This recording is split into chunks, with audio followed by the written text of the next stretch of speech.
Plumlee's pass deflected, but goes. It's to Murray. Puts it up. Point blank range, Mark. Beverly knocks it loose. Lou Williams just 2 of 9 from the field. Murray, long three-pointer. It's good! Jamal Murray from way downtown. And Jokic can't foul.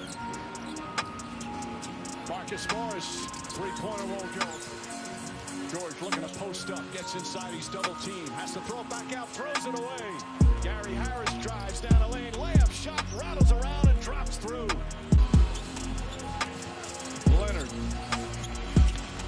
pulls up on Millsap. Shot no good. On the follow is JaMychal Green. Harold goes at Jokic, kicks it out. George, corner three. Way off, short. 6 for Murray. Jokic on the steal, ahead to Grant. And the Nuggets pouring it on. Timeout, LA. I think we could all speak for ourselves and we could all agree that we did not expect this performance. I thought that there was no way 2 incredible stars like Kawhi Leonard and Paul George would allow the Clippers to lose, and especially to blow a 3-1 series lead.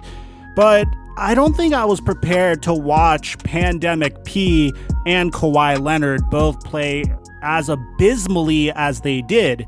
So what's going on, guys? Your boy Mike here, and before we get to the content, make sure you smash that like button for the YouTube algorithm. It really helps the channel grow. Subscribe and turn my notifications on so you can get the latest and greatest and the quickest NBA analysis straight to your device. On top of that, I'm going to be live streaming on Twitch at the conclusion of this video. It's twitch.tv/FlightMike. Disgruntled Clippers fans, I'm here for you, and I'm going to do my best to be as easy on you guys as humanly possible. Now that we got all that out of the way, cue the intro.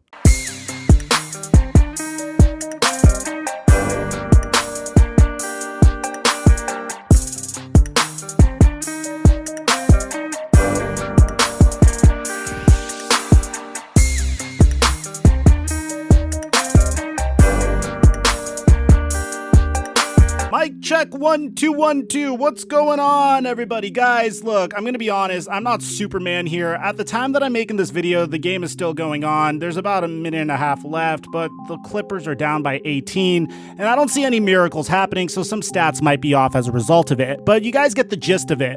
To start this video, as a responsible NBA analyst, we need to discuss, first of all, the fact that the Denver Nuggets played out of their freaking minds tonight. If you look across the board, from Paul Millsap to Jeremy Grant to Nikola Jokic to Jamal Murray, especially Jamal Murray, to Gary Harris, every one of the Denver Nuggets starters were plus by a lot. Like Gary Harris was plus 23, Jamal Murray was plus 20, Nikola Jokic was plus 22, Jeremy Grant was plus 19, Paul Millsap was plus 18.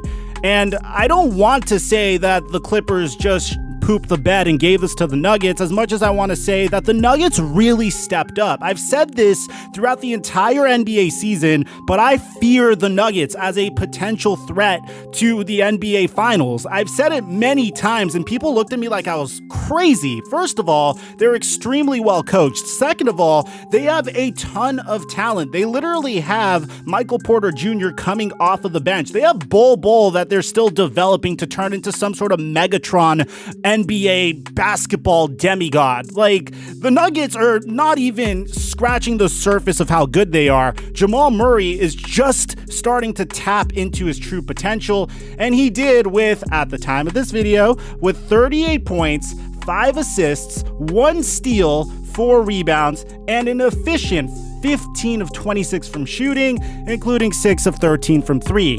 For lack of a better term, it just seemed like the Denver Nuggets really wanted this. They wanted the Clippers to blow a 3-1 series lead. They wanted the bragging rights. They wanted to laugh in Kawhi Leonard's face for leaving a loaded Toronto Raptors squad and joining the Los Angeles Clippers instead, which I don't really fault him for because he's been trying to get to LA for the longest time, but I'm sure you guys can understand we're making a transition here, and now it's time for us to discuss the Los Angeles Clippers. First of all, before we get to that, I am very happy for the Nuggets. I think that they're only going to get better from here. I feel like we're looking at a team that can make it to the NBA Finals within the next 3 years, and I want to give them the proper respect that they deserved. This isn't the Clippers played horrifically.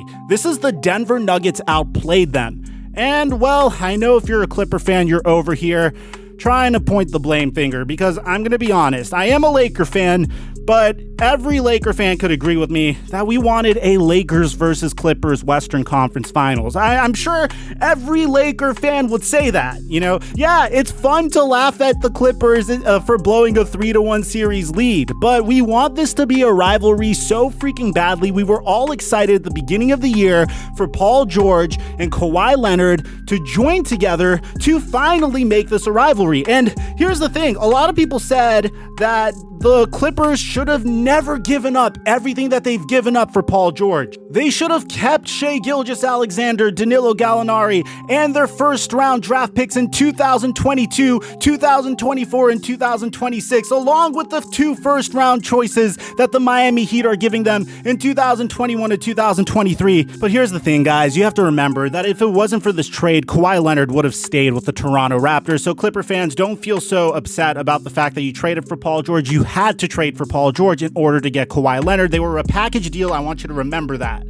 Now, I know everyone is pointing the blame finger at Doc Rivers, and I can understand why he's the attractive option for blaming this horrific series on. But you have to understand, there's only so much Doc Rivers could do.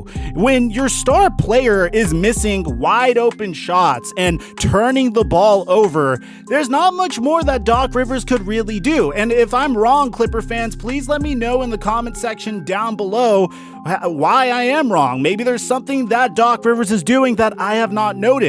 But I don't think the entire blunt of the blame deserves to be placed on Doc Rivers' shoulders, even though this is his second 3-1 series lead that he blew in the past 5 years, even though this is his second core that could have easily made it to the NBA Finals. To finish, Kawhi Leonard went 14 points, 6 rebounds, and 6 assists on 6 of 22 shooting, 1 of 10 in the second half. Paul George had 10 points on 4 of 16 shooting, and I'm sorry if you're a Clipper fan. It's definitely tough to be a Clipper fan currently. So the question is, how do the Clippers improve? Where do the Clippers go from here? What caused them to be so bad? Guys, I've said this all year. This was going to be a problem that the Clippers had. I said it time in and time again. The Clippers have a better team than the Lakers on paper. They're way deeper than the Lakers. They are the Lakers' worst nightmare in terms of matching up with them. But the problem is, there was absolutely zero continuity throughout the regular season. Whether it's Paul George being injured in the beginning of the season, the coronavirus pandemic, and then once the pandemic started, Trez Harrell and Lou Williams weren't able to join the team for all of the games. Then you finally reintegrate them into the lineups, but Patrick Beverley is out. There was absolutely zero continuity this season. I don't think that there's much else you could have done other than Lou Williams didn't have to go to that strip club, but other than that, there's not much else that could have been done. I think they are a victim of poor circumstance, and I know this is a very tough spot to be in. It's never fun to blow a 3-1 series lead, and I know you guys are probably pointing the blame finger at Paul George. As an NBA fan, I think we just witnessed some of the greatest basketball we've ever seen, one of the most incredible moments in NBA history, and a truly tough moment for Kawhi Leonard after winning a NBA championship in Toronto. Guys, I think we could all agree that Kawhi Leonard should have stayed in Toronto. I don't know. If you disagree, let me know in the comment section down below. But I've given you guys my 2 cents. If you want to let me have it, come through to my Twitch stream in the description down below. I'm your boy Mike, and I'm dropping our mic until our next upload.